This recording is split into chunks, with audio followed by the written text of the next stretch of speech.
Eta atal honen azken zatian, hitz horien definizioak inflazioa. Segurazki kontzeptu hori ezagutzen duzue praktikan sufritzen dugulako.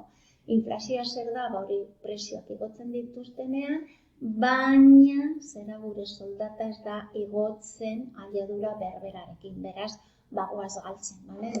Irudi horretan daukazu, zera $10 euro honengatik, urte horretan erosi genituen hainbat kontu, baina hainbat urte pasata gero zera hori kantitate berberarekin gutxiagorekin.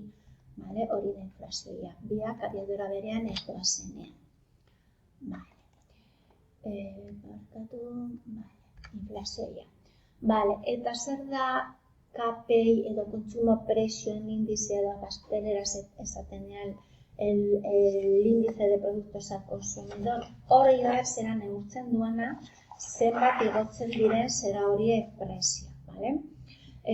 Erreferentzia da, eta erreferentzia hori hartzen da adibidez alokairuak igotzen direnean, gure soldatetan, eguneko zenbat igotzen den, depende zein den, urte batean, el índice de precios al consumo zenbat igoten. Horretarako badaude hainbat artikulu, egiten da zera horielako kalkulo bat, eta urte bateratzen da. Biztanleria aktiboa, zeri deitzen dugu biztanleria aktiboa. Biztanleria aktiboa dira zera lanean, adinagatik, hau da, 16 urte baino gehiago, 16 urte baino gutxiago ezin da, ez delako legala, salbuespen, baina orokorki 16 urte baino gehiago, dagoen jende kopurua. Horren barruan bereizten ditugu biztanleria landuna, lanean daudelako, eta biztanleria langabezian. Langabezian daude hainbat konturekin, baina beraiek biztanleria aktiboak dira. Sasoian daudelako lan egiteko. Biztanleria aktiboak zintzu dira, adinagatik, umeak direlako, edo jubilatu egin direlako eta fase hori pasatu egin dutelako, gaixotasun larria dituzten pertsonak, ez baja, baizik eta zera gauzak grabego direnean, hor daude. Orduan, 16 urte baino gutxiago, 16 urte baino gehiago, poblazion aktiba, lan egiteko sasoian daudena, izan daiteke landuna, lanean daudelako, edo langabezia baina ikusten duzuenez, biak daude horren barruan.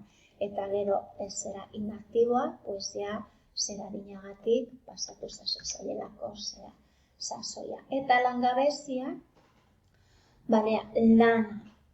lan egiteko sasoia, lana bilatzen ari, baina beraz momentu zerbait zirkustanziala da, zerbait zirkustanziala dela eta ez daude lanean. Langabezia tasa izango da, zera 100 pertsonalitik, zenbat pertsona daude, zera poblazion aktiba kontutan izan da, zenbat pertsona daude lanik egin gabe. Zein da hori grabena langabezia horren barruan? Egiturazko langabezia. Zer esan nahi du horrek? Ez dakit badaude momentu batzuk krisia puntuala direnean, eta orduan zera parura doa jendea. Baina beste batzutan zera horiek dira egiturazko langabezia. Hau da, jendea daukan prestaketa eta herrialde horrek behar dituen langile perfila bat ez datozenean. Imaginazazu herrialde batek behar ditu hainbat pertsona informatiko, ez dakizien profilarekin edo behar ditu, zera hori obretan hainbat perfil mota bat, eta ez daude hori da egiturazko langabezia. Orduan, pertsona horiek zaila da urte batetik bestera prestatzea, eta egoera hori larria da. Eta honekin ematen dugu bukatutzat gaia.